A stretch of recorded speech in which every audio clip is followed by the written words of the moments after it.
कोणत्याही गोष्टीची सुरुवात करायची असेल तर सुरुवात आपण गोडाधोडापासून करतो. आता इथे मी रवा घेतला याचा अर्थ असा नाही की मी शिराच बनवेल. रव्याचे खूप सारे पदार्थ बनवता येतात.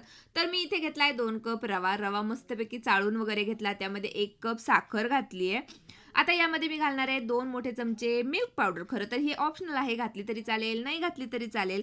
पातेलं इकडं प्रीहीट करण्यासाठी ठेवलंय. त्यामध्ये एक स्टँड सुद्धा ठेवणार आहे. आता तुमच्या लक्षात आलंच असेल की मी नक्की काय बनवतेय. तर मी बनवतेय रवा केक. या सगळ्या गोष्टी मिक्सरच्या भांड्यामध्ये घातल्या. 2 बॅचेसमध्ये मी करून घेतेय. मस्त त्याला बारीक करून घेतलं. एकदम फाईन त्याची पावडर तयार झाली आहे.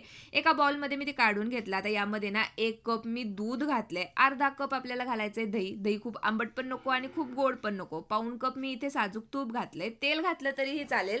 1 चमचा बेकिंग पावडर घातली आहे. 1 चमचा म्हणजे 1 टीस्पून आणि थोडंसं चवीपुरतं मीठ सुद्धा घातलंय. त्यानंतर व्हॅनिला एसेन्स घातलं, येलो फूड कलर घातलं. मस्त याला मिक्स करून घेतलं.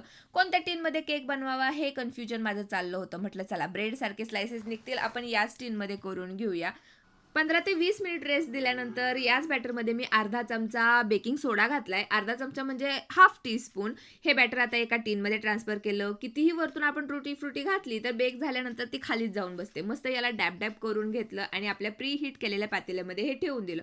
आता कमीत कमी पाऊण तास अजिबात याकडे फिरकून बघायचं नाही. लवकर जर आपण असा केक चेक करून बघितला तर मधून तो थोडासा खाली जातो, पण काही हरकत नाही. संपूर्ण 1 तास 5 मिनिट झाल्यानंतर आपला हा केक व्यवस्थित बेक झालाय. संपूर्ण थंड झाल्यानंतर त्याला डिमोल्ड मी करून घेतला आणि तुम्हीच इथे बघू शकता किती मस्त आपला केक तयार झालाय. अजिबात यामध्ये मैदा नाहीये, तेल नाहीये, त्यामुळे खायला सुद्धा हा केक खूप हेल्दी आणि टेस्टी सुद्धा आहे.